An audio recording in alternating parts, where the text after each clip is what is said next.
Morning. तो कल हमने शेल और विल कवर किया था। थोड़ी सी बिकॉज ऑफ इनसफिशिएंट स्टोरेज की वजह से वो वीडियो कट गया था। मैं एक बार उसको दोबारा लिखवा देता हूँ, जो हमारा थोड़ा सा पॉइंट रह गया था। बाकी फिर हम आज आगे से शुरू करते हैं। मैंने बताया था आपको कि शेल और विल सिंपल फ्यूचर टेंस में यूज़ किए जाते हैं। आई और वी के मतलब फर्स्ट पर्सन का क्या बताया था, शेल,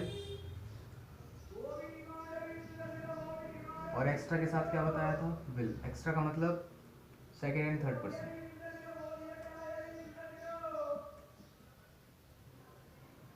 और वर्ब फर्स्ट मॉडल से वर्ब फर्स्ट अप्लाई होगा। उसके बाद जब क्वेश्चंस में कुछ कंडीशंस थी, जैसे कि डिटर्मिनेशन, कंपल्शन, थ्रेट, प्रॉमिस,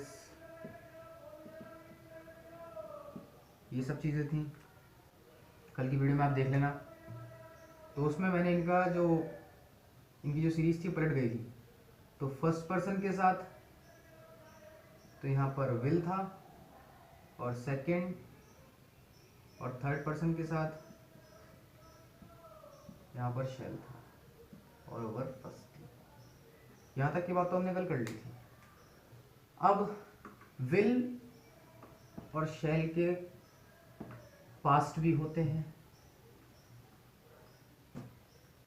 जैसे कि विल का पास्ट होता है वुड। तो वुड के बारे में पढ़ेंगे। वुड के बारे में थोड़ा सा जान लेते हैं। यहाँ पे इजी टॉपिक है वैसे तो। देखिए, सबसे पहली चीज, वुड जो होता है पास्ट ऑफ विल, जानते हैं अच्छे से। विल का पास्ट वुड हो गया। दूसरी,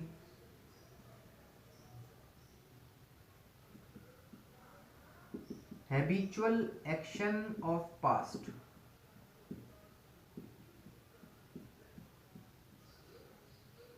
पास्ट का मतलब अतीत, भूतकाल। भूतकाल की जो आदतें होती हैं उसको प्रकट करने के लिए भी हम किसका यूज करते हैं, वुड का यूज करते हैं। मतलब जो अब कंटिन्यू नहीं है लेकिन पहले कंटिन्यू थी, अब तो वो डिसकंटिन्यू हो चुकी हैं, रुक चुकी हैं, लेकिन पहले वो कंटिन्यूशन में थी। जैसे कि फॉर एग्जांपल किसी का भी ले लेते हैं जिक्र, जैसे कि she would, she would, she would modal है verb first. She would sit in her garden. She would sit in her garden. She would sit in her garden for hours and knit.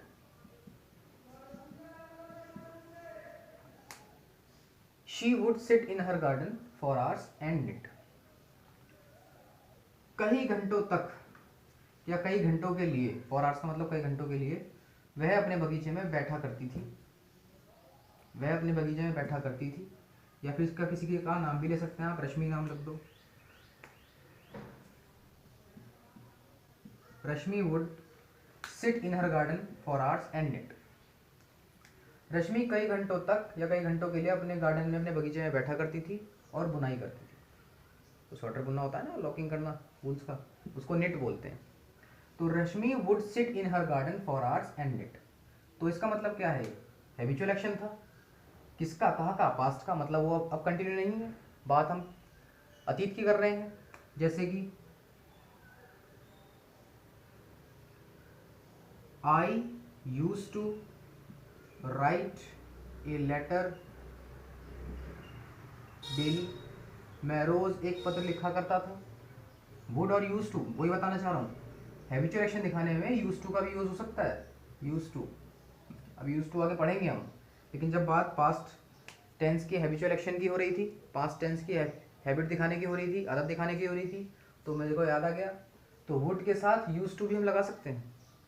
Would, use to दोनों apply किया जा सकता है।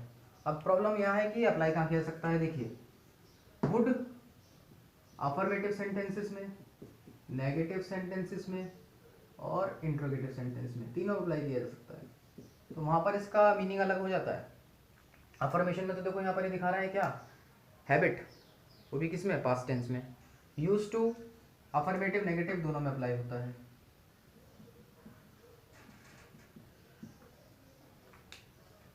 ठीक है, एक बात और अच्छे से ध्यान रखेंगे, मॉडल्स के अंदर जितने भी हमने अभी तक मॉडल्स पढ़े हैं, मैंने किसी में टू प्रीपोजिशन का यूज नहीं किया है, कहीं यूज नहीं किया है। तो एक बात आप ध्यान रखेंगे, ऑट टू और यूज टू, ये दो ही ऐसे मॉडल्स हैं जिसके साथ टू अप्लाई होगा, अदरवाइज किसी मॉडल के साथ टू अप्लाई नहीं होगा। कंडीशन लगेंगी, वो कंडीशन अलग है, लेकिन आपको अब पॉइंट याद रखना है कि ऑट टू और यूज टू को छोड़कर कोई सी भी मॉडल में टू अप्लाई नहीं किया जाएगा।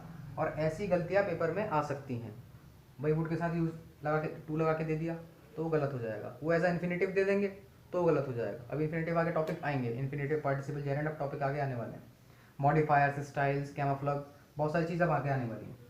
तो ऑट के साथ टू लग सकता है, यूज के साथ टू लग सकता है, नीड डियर के साथ भी लग सकता है, लेकिन वो इन्फिनेटिव रीजन में है, वो कब लगेगा मैं बताऊंगा आगे जब नीड और डियर में पढ़ाऊंगा। लेकिन आप यहाँ पे एक बात ध्यान रखें, मैंने आपको can, could, may, might, shall, should, अब आगे शेल तो मैंने पढ़ा दिया, शुड आएगा, अब वुड पढ़ा रहा हूँ। जितने भी आपके मॉडल्स मैं पढ़ाता जा रहा हूँ, मैंने किसी में आगे टू नहीं लगवाया, किसी मॉडल्स के आगे। तो ऑट और यूज के साथ ही टू प्रीपोजिशन आएगा, और किसी और मॉडल के साथ अगर प्रीपोजिशन आता है तो एक बार चेक कर लें वो किस कंडीशन में आ रहा है, वो सारी कंडीशंस मैं आपको बताऊंगा, अदरवाइज टू किसी अदर मॉडल के साथ गलत होगा, ये बात आप ध्यान रखें। अच्छा, तो यहाँ पे यूज टू लग गया, I use to write a letter daily, Rashmi would sit in her garden for hours and knit.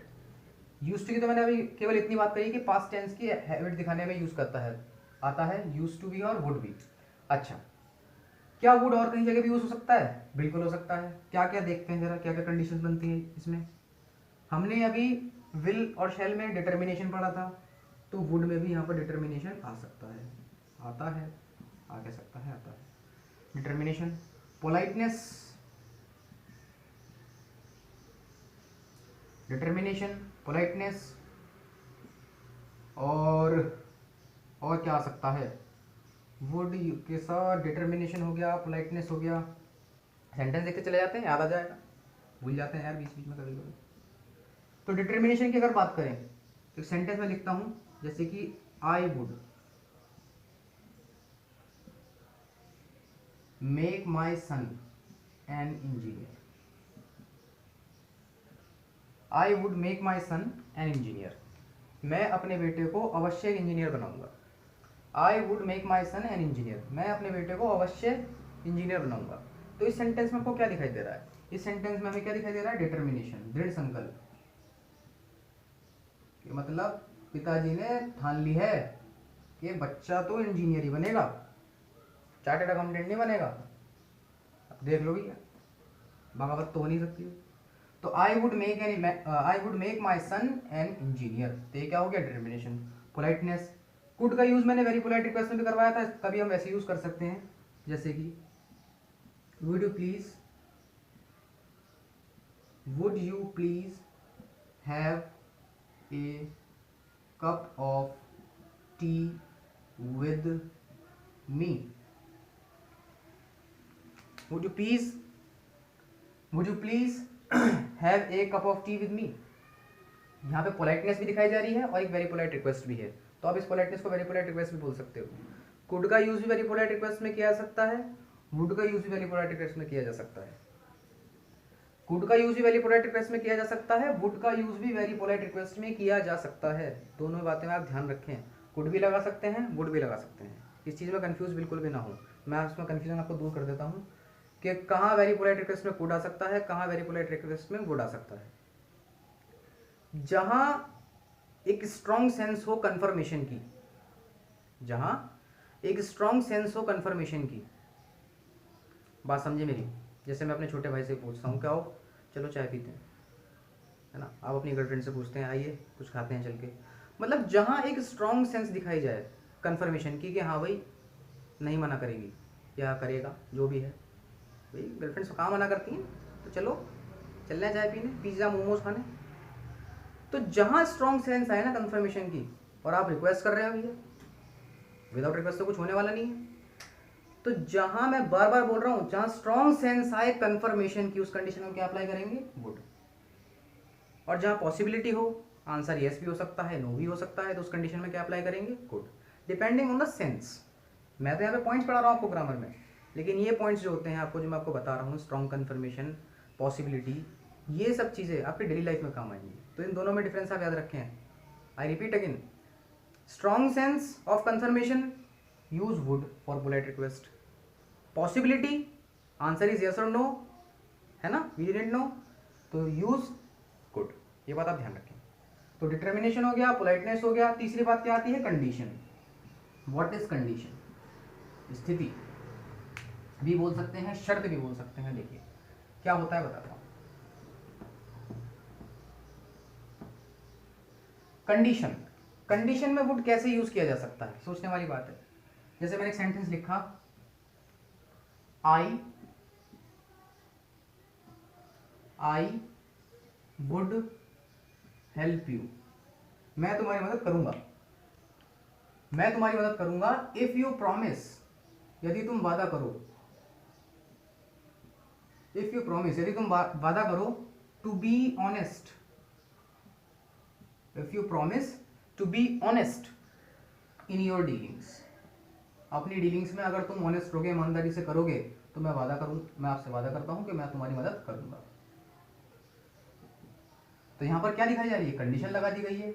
Dealing honesty से करो तो मैं मदद करूंगा, डीलिंग ऑनेस्टी से नहीं करोगे तो मैं मदद नहीं करूंगा। तो this is known as condition. आ गई नहीं आपकी बात समझ में? अच्छा, और क्या दिखाई दे सकता है इसमें आपको? विश, इच्छा। जैसे कि I would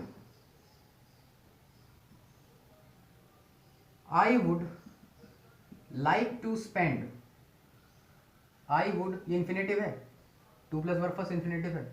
I would like to spend, purpose दिखाया जा रहा है यहाँ पे। I would like to spend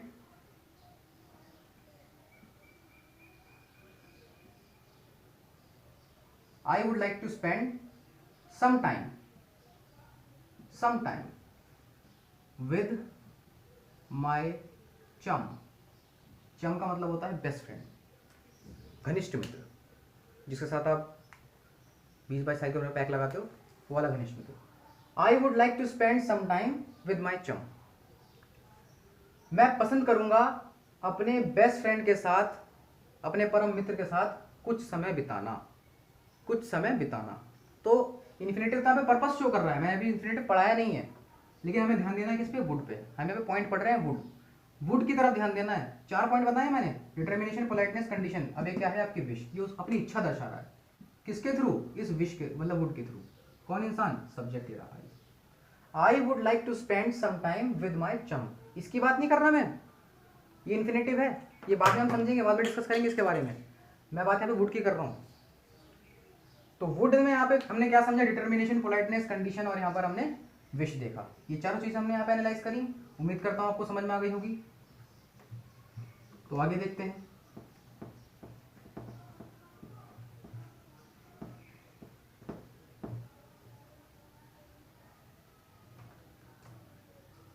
might have study कर लिया था, बता दिया था कहाँ आएगा।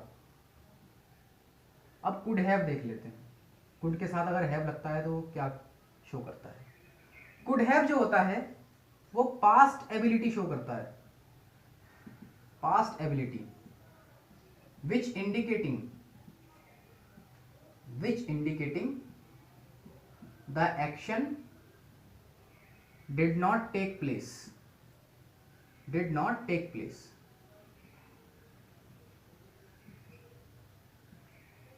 Not take place. कहने का मतलब क्या है? सेंटेंस देखते हैं। आई कुड हैव, कुड आ गया और हैव आ गया, वर्ब के third form. Revealed, I could have revealed the secret, ये सेंटेंस है। I could have revealed the secret, इसकी हिंदी क्या है? मैं रहस्य का खुलासा कर सकता था, मैं रहस्य का खुलासा कर सकता था। तो उसके कहने का मतलब क्या है? देखते हैं अभी जरा। आई could have borrowed the money या बोरोड सम मनी या borrowed a lot of money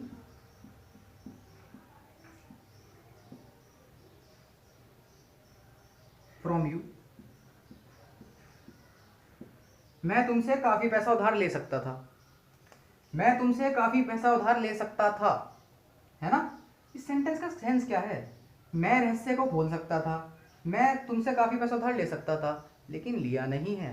मैंने बोला ना, पास्ट एबिलिटी सेंटेंस की, एक्शन की, ये फॉर्म कहाँ यूज होती है? This form use to show past ability which indicating the action did not take place. Past ability दिखाई जा रही है, रहस्य खोल सकता था। इस सेंटेंस में ये इंसान अपनी एबिलिटी दिखा रहा है कि मैं ऐसा काम कर सकता था, लेकिन क्या बोला यहाँ पे, क्या दर्शाते हो? Which indicating the action did not take place, लेकिन एक्शन नहीं हुआ, उसने रहस्य नहीं खोला। इसका मतलब क्या है? The secret did not reveal, कहने का मतलब तो उसका यही है, the secret did not reveal, secret नहीं खोला गया, है ना, पैसा उधार नहीं लिया गया। तो ये जो सेंस है, could have plus verb third, ये रही। Used to show past ability which indicating the action did not take place, ये बात आप ध्यान रखें। नेगेटिव पॉसिबिलिटी बताई थी लास्ट टाइम, नहीं अगर याद है तो एक बार आप मेरा वीडियो लेक्चर नंबर 4 देखें, माइट मैंने उसमें पढ़ाया था, तब जाके आपको ये प्रॉपर क्लियर हो जाएगा। क्योंकि मैं बता रहा हूँ आपको, मॉडल्स में सबसे ज़्यादा प्रॉब्लम कहाँ हैव लगाना है, कहाँ नहीं लगाना है। अगर ये शर्तें आपके दिमाग में नहीं होंगी ना, मस्ट के साथ भी हैव आएगा, ऑट टू के साथ भी हैव आएगा, शुड के साथ भी हैव आएगा, तो ये सब चीज़ आपको पता होनी चाहिए। नीड के साथ भी हैव आएगा। तो जब इनकी शर्तें पता होंगी, ये किस किस टाइप के पॉइंट्स को लेकर चल रहे हैं, तो सबके मीनिंग लगभग सेम होते हैं हर जगह। हमें एनालाइज करना होगा कौन सा लगेगा, यही तो कंपटीशन है। पता लगा हमारे दिमाग की कैलकुलेशन थोड़ी सी गलत हो गई, पेपर खत्म, वो 2 नंबर तो खत्म हो गए ना। अब जब आगे किसी क्वेश्चन को सही करोगे तो आधा नंबर हो जाएगा, क्या फ़ायदा। तो इसलिए आप चीज़ों को तरीके से समझें और आगे बढ़ने की कोशिश करें। ये बात समझ में आ गई या नहीं आ गई? तो हमने वुड स्टडी कर लिया है और कुड हैव, इसमें हमने एक पॉइंट यहाँ पर देख लिया है। नेक्स्ट टॉपिक जब हम पढ़ेंगे उसमें शुड, मस्ट, ऑट टू, ये तीनों एक साथ पढ़ा दूंगा, क्योंकि ये इनके जो इनके पॉइंट्स हैं, जो इनके ऑब्लिगेशंस हैं, वो एक जैसी हैं, सिमिलर हैं। बस थोड़ा सा सेंस थोड़ा सा स्ट्रांग हो जाएगा, कहीं कम हो जाएगा, तो हम एक साथ स्टडी कर लेंगे। ठीक है, अभी के लिए बाय बाय।